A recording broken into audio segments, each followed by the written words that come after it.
Hey, Coop, remember when you told that client at your gym that her motivation was not your problem today? Yeah, that was brutal.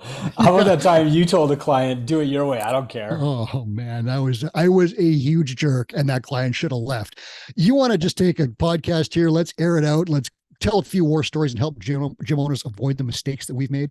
Absolutely. Let's do it. All right, this is Run a Profitable Gym. I'm your host, Mike Warkentin. With me today is Two Brain founder Chris Cooper. I'd love it if you would hit subscribe wherever you're watching and listening.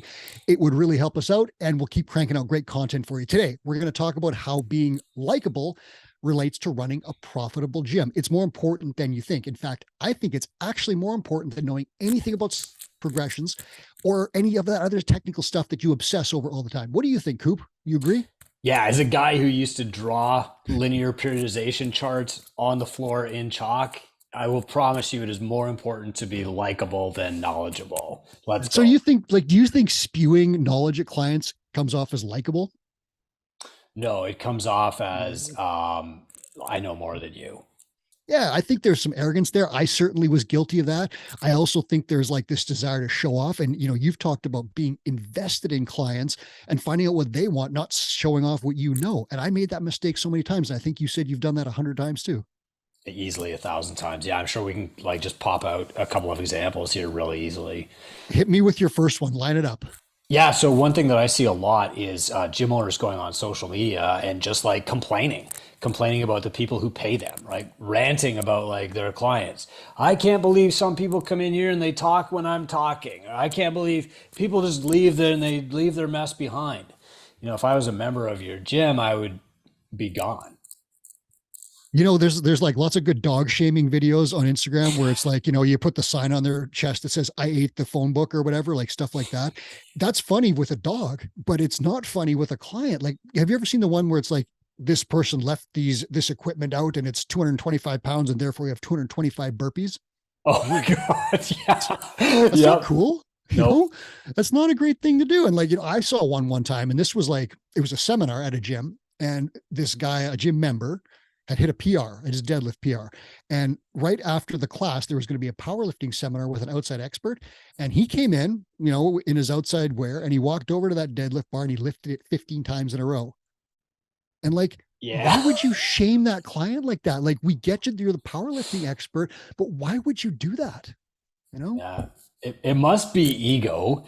And I don't always understand it. Like people want to feel like an expert. I think sometimes they think that they're only talking to other gym owners but instead their clients see it and they're like shaming the people who pay them money. Yep. Unfortunately, other times, people are trying to do the right thing, but they still come off as jerks. For example, when you post something political online, you immediately tell 50% of your audience that they don't want to be anywhere near you. And we saw this Yeah. over and over. It was so tempting during COVID. And, let's face it, like I deal with government bureaucracies all the time, and I'm so tempted to rant about it. But, going through the COVID stuff, even though I agree that entrepreneurs were right to be disgruntled and they wanted to fight back, a lot of them lost their business, not because of the lockdown, but because of what they said and did online. So, Yeah. yeah, it's just the unfortunate truth.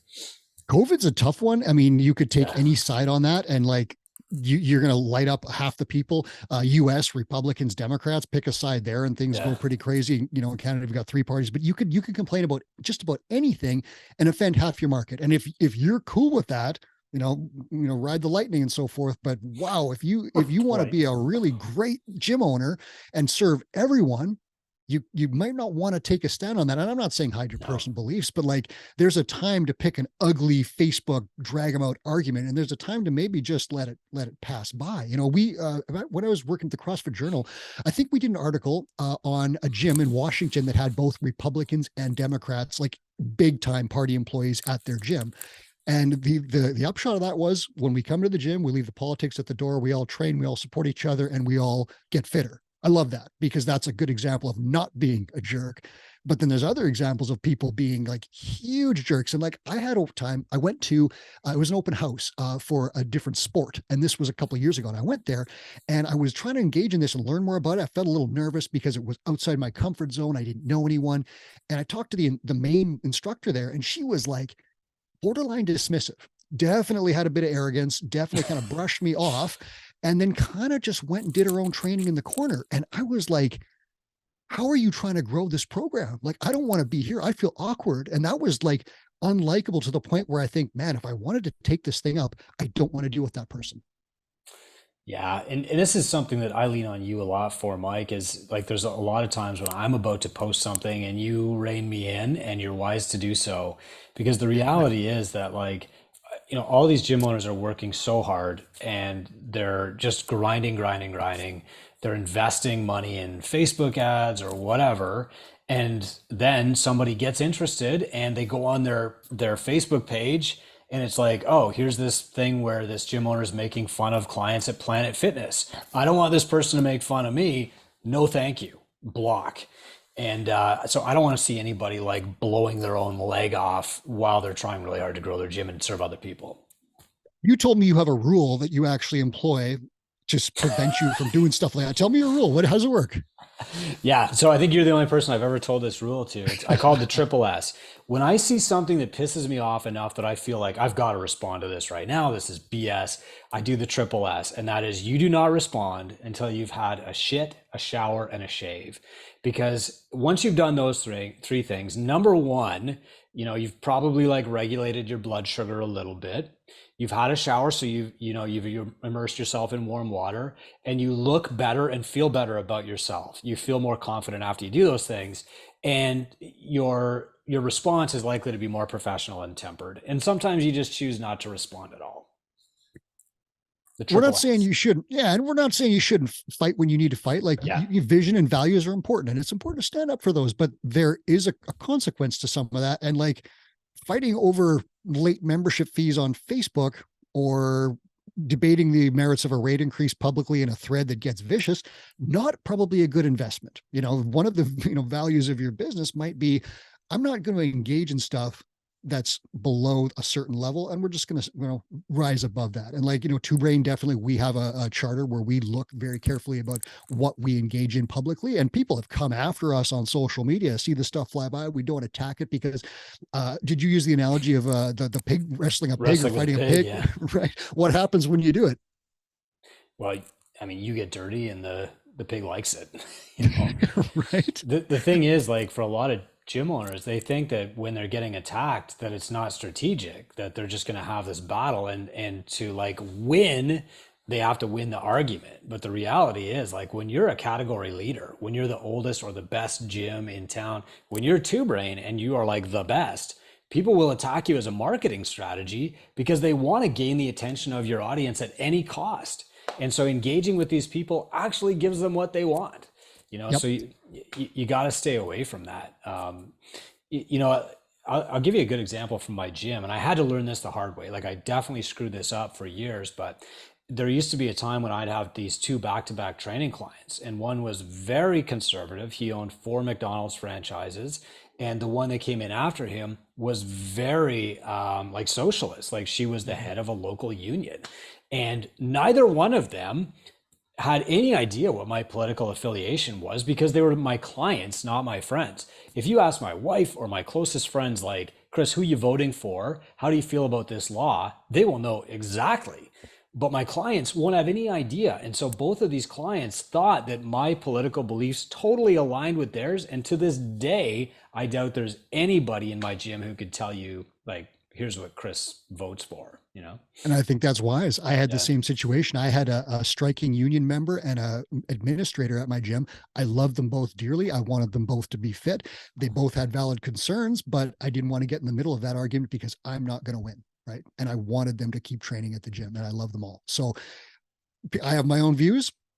People that gym don't know. And I think that's a great way to do it. So those are some examples. There are literally thousands of them. If you go on Facebook right now, if you're watching this, click on Facebook, you'll find a gym argument. There are some forums where you'll find those things faster than anywhere else, but you'll see it. Let's talk about why gym owners are unlikable? Like, what are some of the reasons? For me, a big one was being stressed about money and not knowing how to run my gym and feeling just this incredible pressure. How about you? Yeah, that's one. When you're exhausted and tired and broke, and you have just had a fight with your spouse about money, and you're distracted because the next coach hasn't shown up for class, it's very easy to be an asshole to people. And what I think you've got to do there is like take yourself out of the limelight. People forget that when you own a business, you're constantly on stage, and social media amplifies that. And so everything that you post is live there forever. And if you're a jerk to somebody, everybody gets to hear about it. So yeah, that's one thing. For me also, like I was kind of a know-it-all jerk to people, and I really had to work on understanding like that people just didn't like me, and that's why they weren't staying at my gym, and then taking the steps to actually fix that. Being threatened, I think you've written about this, like being threatened by competition makes it pretty easy to say, bash that gym down the Yep. street. Oh, they're idiots. They don't know what they're doing. But you're just threatened because you don't want that client to go there. And then all of a sudden you behave badly. And you taught me this, if you start saying bad things about this person, what do your clients think when they leave? You're probably saying some bad things about them, right? Like it reveals a piece of character. And like going back to what you just said, think about, you've talked about the icon problem many times in gyms, right? Great businesses solve the icon problem where it's not just this one person. So think about like who's in charge of Coca-Cola or any of the massive companies. We don't really know. I Like don't know. you could figure it out, but like you don't know that person. You probably can't spout off their political views right now, even though they certainly have them in most cases. But the brand is this thing that appeals to hopefully everyone. And that's kind of a gym owner thing where you're building, if you want to build this great big brand, you got to solve that icon problem in most cases. And being very political is probably not a great way to do it. Like, have you seen examples where the icon problem can actually sink a gym because the person is so unlikable? Oh yeah, 100%. I mean, I can tell you specific examples, but I don't want it to be obvious about like who they are. Yeah. So, I have literally like 5,000 Facebook friends, and probably 4,990 of them are gym owners. And unfortunately, what you'll see is they'll get on Facebook. Now it's 6 a.m. They're exhausted. They've been coaching 40 hours already this week. They're broke. They don't know how they're going to make any more money. And the final thing that pisses them off is like a client leaves their bag out on the floor, right? Or leaves a mess, or leaves their barbell loaded. And they're going to take that to Facebook. And unfortunately, what happens is that everybody who's viewed that now sees them ranting and says, that's a person I just don't want to be around. And they cost themselves so much business. It could easily tank their gym. Think about the last 3 years, how stressful they've been for everyone. Yeah. Parents working from home with kids and lockdown, like all this different stuff. And then you go and see your gym owner ranting about how stressed he or she is. And then like, you don't want to be around that because you're stressed, right? You kind of want to be this Yeah. island of calm. You've talked about the calm model, and like we'll put a link to that show in the notes, because that is people, when we put those, that content out during COVID and other times, people really needed it. And we got responses saying, holy cow, this model of leadership is really, really important. It would help me because no one wants to be around the crazy person during crazy times, right? Like it's tough.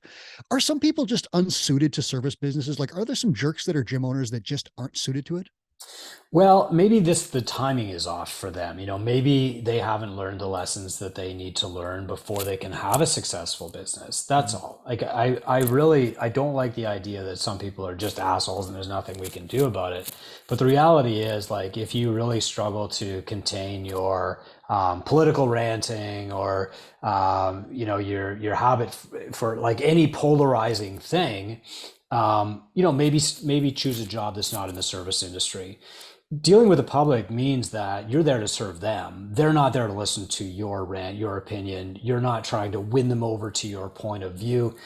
Like, you cannot win a debate with a client or with the public on Facebook, but you can certainly lose. So while I don't think some people are ready for gym ownership or personal training yet, you can certainly learn these skills. They were not natural to me, and So how I've do you had to learn them? learn So them. let's get into that. Like, how does a gym owner out there who maybe feels these things like this pressure and tension, maybe isn't behaving how they want to, how did you learn these skills, and how can people do that? Well, the first one is just get yourself out of the situation, and I think this happened for me by accident where I blew a couple of amazing client relationships and I was like, you can't keep doing this. And so, if I had a client that I was distracted while I was serving or like just I didn't like them, I would move them to another trainer. And I accepted that, well, if they didn't like the other trainer and quit, that's a risk I was willing to take because I wasn't helping them and I was destroying my own mentality. And then I also know like at 6 a.m., I'm on, but I'm distracted. I do not want to be coaching a class at 6 a.m. because I'm going to be thinking about the next blog post, the client who hasn't paid yet, right? Like growing my business. And so this really all hit home for me when the only person I could find who would take our 6 a.m. class was this really friendly, happy young coach named Charity. And Charity was, I think, a sophomore at university at that time. So she didn't have like the decades of training knowledge that I had, but she could smile at 6 a.m. and people wanted to be around her. And that class size went from like 3 or 4 to 6 and 8 every day because people just wanted to be around Charity. It didn't matter that I knew more. It didn't matter that I had all this experience. What mattered was she was likable at 6 a.m. and I was not. So you're quoting paragraphs of Super Training by Mel Siff, and she's just smiling and being happy, and the clients show smiling and happy. Literally. Yeah. Thanks for the obscure Mel Siff callback. Yeah, I got the book sitting right over there. So I was like, that's one that I've done too. Periodization, sarcomeres, and all this stuff. And someone smiley, gets the motivation credit. So how can gym owners take some steps? Like, what can they do to work on this? Because these soft skills, like we talk about often as gym owners saying, well, we need our staff to work on their soft skills and be better. But often as gym owners, we forget that. So what can gym owners do to like really improve themselves? Well, so the first step is just self-awareness. And for me, 2 books that really helped were How to Win Friends and Influence People by Dale Carnegie. And then there was a great book by Dan Pink, and I can't think of the name right now. I'll find you the link. And in this book, though, what he said was that most people go an entire day without a single positive thought. And when he said that, I said, that sounds ridiculous. It can't be true. And then I just started paying attention to my thoughts. And I was like, holy crap. All day long, I have been angry, sarcastic, pointing out flaws in other people, completely unhappy. And it was depressing, honestly. And then finally, I was like, well, what if I just started being intentional about doing positive things, saying positive things? And that was a hard road for me, 2 to 3 years of like slowly turning the giant freighter around. But I'm a happier person now because I did that exercise. And that's when my gym really started to grow, was when I learned how to become more positive. I'm not talking about like fake it till you make it.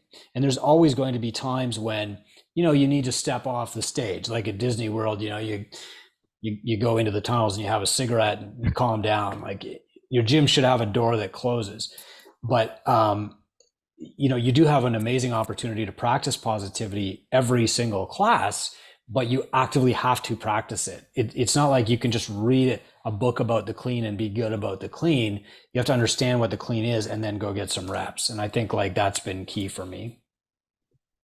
Earlier this week, Chris went through a whole bunch of simple tactics you can use at the gym level. So we're not going to get into all of them here. You can check out that podcast again. We'll get a link in the show notes there, but he's got a list of, I think it was 10 simple tactics. And one of them he quoted, just closing your office door. And I literally had a storage cabinet where I went in there sometimes before the morning class when only one person would roll in.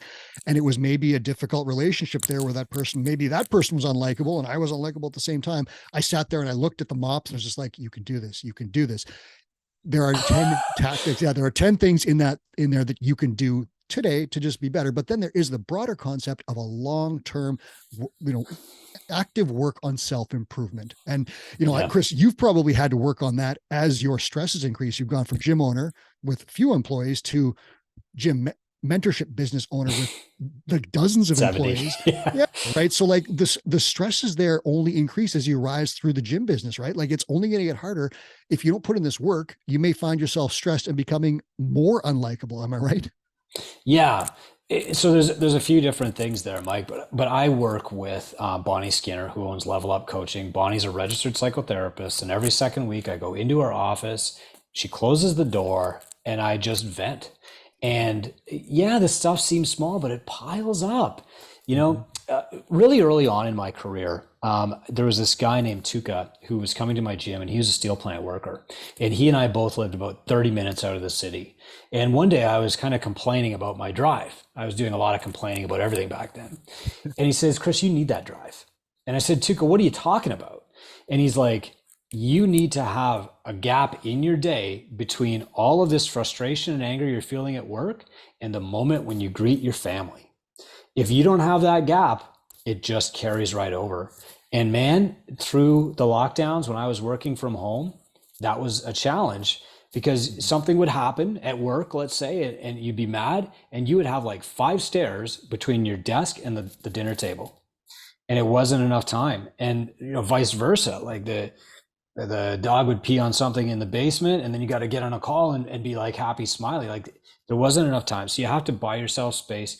You have to know who it's appropriate to vent to, right? Like your spouse, okay, but you carry a big burden as an entrepreneur, and like you can't always be venting to them. However, that doesn't mean that like Instagram is your release valve. Don't fling your shit all over the walls on social media, but you have to know who you can like vent to. You have to have that person. It's not your clients. It's certainly not somebody who works for you, right? It's if there's nobody else, like seek a counselor or a therapist. They can be super helpful, and they can actually point out distortions in your thoughts where it's like, wow, you're not thinking correctly here. And you can that really helps you get clarity. You've written a lot about clarity. And I think some of those things come from, Bonnie has presented at various things for us. She's incredible at pointing out, and she's very direct about it. You're not thinking right about this, so there is that therapy option, but then there's another option. And this is one that personally worked for me, was using a mentor, a business mentor. The most stressed and the worst I was as a gym owner was when I was worried about the bills and the revenue was down and members aren't there. And you feel like you have all these things to do and client problems seem to you can just dismiss them. The thing that helped was finding a business mentor. And I started, working with you, and I started working with other mentors that you had on your team. I could vent to them. I could get it all, clear the decks, and then I could get, clarity on how to fix these problems. So talk to me about that. Like, what can a business mentor do for a gym owner who's struggling? Yeah, so the analogy I like to use is they pop the balloon for you. So you think about like all of the stuff that's going on in the course of a day, right? All the little distractions, and it just kind of builds and builds and builds, and soon you're traveling around with this big like bubble of stress and overwhelm and anxiety and fear about the future and just like, what do I do? And then you talk to your mentor, and your mentor's like, just do this one thing right now. And I had a session like this morning where the person literally came in, sat on the couch in my office here, and talked for 40 minutes about all these problems they couldn't solve. And I said, I want you to do this thing by 4 o'clock. And she said, oh, okay, thanks, Coop. And she like left whistling and smiling. And like, really, that's what a mentor does. They maintain just enough objectivity that they can say, do this one thing right now. And you can trust that they're not going to let any of the other balls drop. You're not going to forget all the other crap that you've got. But the ability to have that single point of focus, it's a huge relief, because gym owners can work hard, right? If they're given a direction and they can put their head down and they will do it all day long and they will be happy doing it. It's this, 5,000 different directions or 5,000 different things that really add up into this big balloon of stress.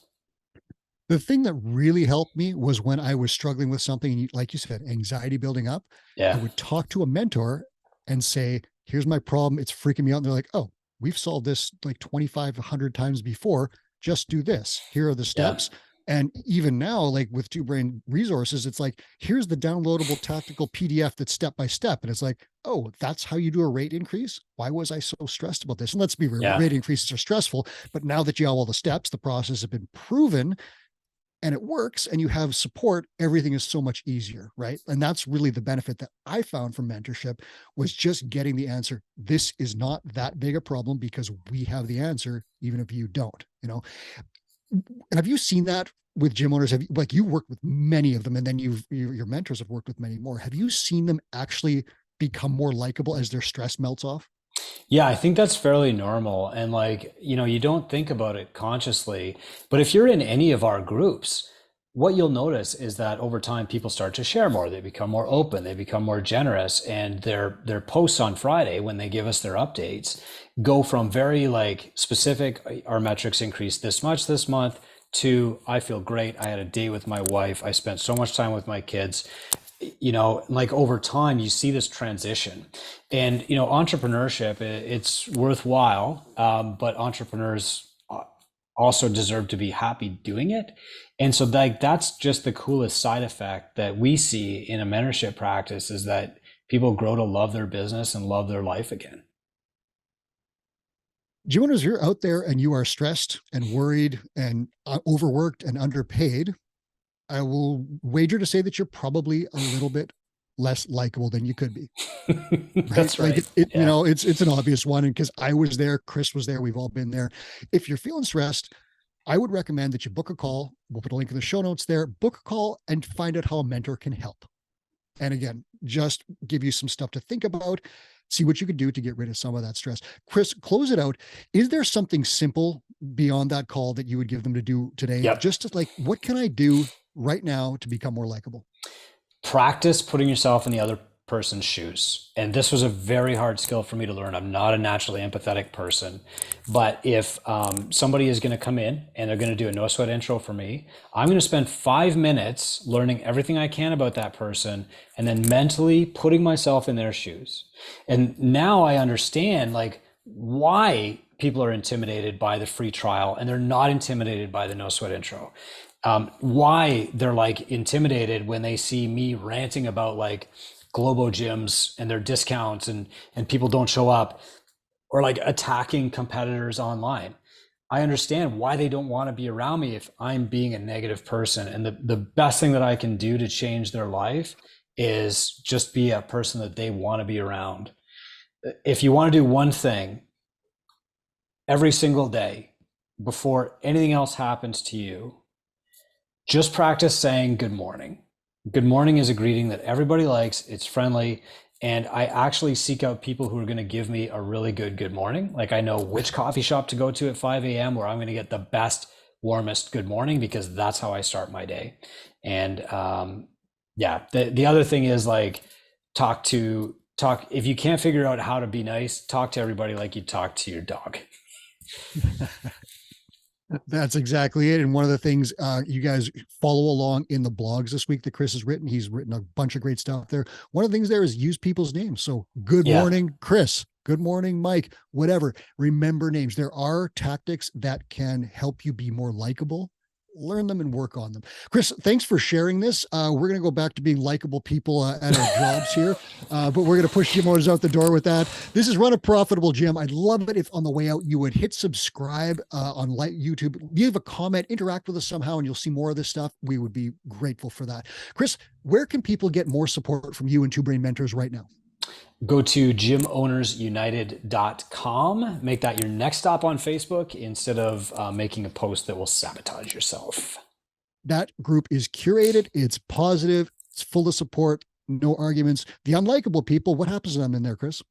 We have removed over 1,800 of them by now. If they struggle to maintain a positive attitude and a help first ethos, they are just gone. We just filter them out, just like your clients are filtering you out if you can't do that. gymownersunited.com. Head there now and join. We'll see you in there.